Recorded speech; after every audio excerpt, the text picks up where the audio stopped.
Assalamualaikum warahmatullahi wabarakatuh. Halo, perkenalkan nama saya Diza Sianti dengan NIM 214022641 dari kelas A1 Akuntansi semester 2, Prodi Akuntansi Fakultas Ekonomi. Pada kesempatan kali ini, saya akan mempresentasikan materi dari mata kuliah Bahasa Indonesia, yaitu ragam bahasa. Pertama-tama, saya akan jelaskan terlebih dahulu apa sih yang dimaksud dengan ragam bahasa. Jadi, ragam bahasa adalah variasi-variasi bahasa yang penggunaannya itu disesuaikan dengan keperluannya. Nah, ragam bahasa ini dipengaruhi oleh beberapa faktor. Yang pertama adalah letak geografis. Seperti yang kita tahu, Indonesia adalah negara kepulauan yang memiliki banyak sekali pulau.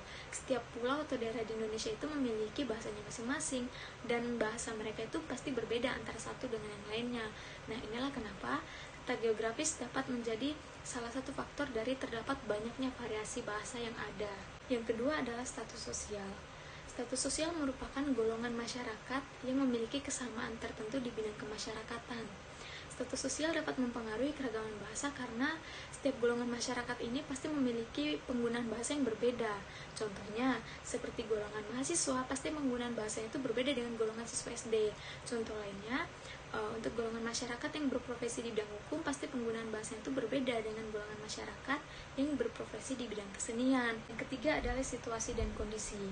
Bahasa dapat berubah karena situasi dan kondisi tertentu.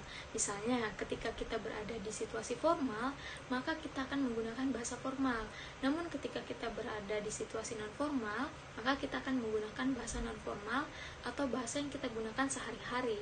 Ragam bahasanya itu banyak sekali jumlahnya. Nah, untuk memudahkannya, ragam bahasa itu dikelompokkan ke dalam beberapa sudut pandang. Namun, di kesempatan kali ini saya akan membahas 4 sudut pandang saja. Yang pertama adalah sudut pandang kebahasaan. Dalam sudut pandang kebahasaan, terdapat 2 ragam bahasa. Yang pertama adalah ragam bahasa lisan, dan yang kedua adalah ragam bahasa tulis.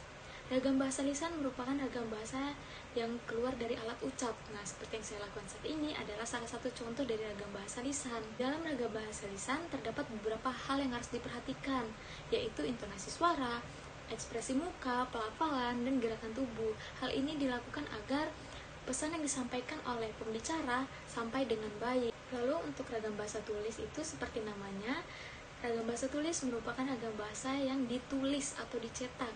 Nah, ragam bahasa tulis ini juga ada beberapa hal yang harus diperhatikan, yaitu ejaan yang benar, susunan kalimat, dan tanda baca. Hal ini dilakukan agar pesan yang disampaikan oleh penulis juga tuh sampai dengan baik, gak ada kesalahpahaman. Lalu kelompok ragam bahasa yang kedua adalah sudut pandang kegunaan. Nah, ragam bahasa yang meliputi sudut pandang kegunaan ini tuh ada ragam bahasa formal dan ragam bahasa non-formal. Ragam bahasa formal ini penggunaannya tuh hanya dilakukan di lingkungan formal, resmi, dan kedinasan. Dan penggunaan bahasanya itu adalah bahasa negara resmi atau bahasa teknis keprofesian. Lalu untuk ragam bahasa non-formal ini tuh digunakan di kegiatan non-formal atau kegiatan sehari-hari. Nah, ragam bahasa non-formal ini menggunakan bahasa sehari-hari yang kita pakai atau bahasa daerah yang kita tempati. Soalnya misalnya kita tinggal di daerah Jawa, pasti kita akan menggunakan bahasa Jawa di kehidupan sehari-hari kita. Lalu untuk kelompok ragam bahasa yang ketiga adalah sudut pandang tata tulis. Yang meliputi sudut pandang tata tulis ini adalah ragam bahasa baku dan ragam bahasa non-baku. Ragam bahasa baku merupakan ragam bahasa yang memperhatikan kaidah atau aturan yang ada. Nah, biasanya ragam bahasa baku itu mereka setiap katanya tuh sesuai dengan kamus yang ada, sesuai kamus negaranya. Kalau Indonesia ya kamus besar bahasa Indonesia. Nah, untuk ragam bahasa non-baku ini mereka tidak memperhatikan kaidah atau aturan yang ada. Lalu untuk kelompok ragam bahasa yang keempat adalah sudut pandang penyebaran. Ragam bahasa yang meliputi sudut pandang penyebaran ini adalah ragam bahasa sosial dan ragam bahasa fungsional. Ragam bahasa sosial merupakan ragam bahasa yang norma dan kaidahnya itu berasal dari kesepakatan bersama dalam lingkungan sosial. Ini nggak tertulis, tapi kita tahu kata ini itu sesuai norma yang ada atau tidak. Ragam bahasa fungsional merupakan ragam bahasa yang selalu dikaitkan dengan profesi, lembaga, dan keresmian suatu kegiatan. Ragam bahasa fungsional dapat menggunakan bahasa negara resmi atau bahasa teknis keprofesian. Nah, sekian pembahasan materi dari saya. Semoga bermanfaat bagi kita semua. Dengan mempelajari ragam bahasa, kita jadi bisa menyesuaikan diri ke dalam suatu percakapan atau obrolan yang sedang terjadi.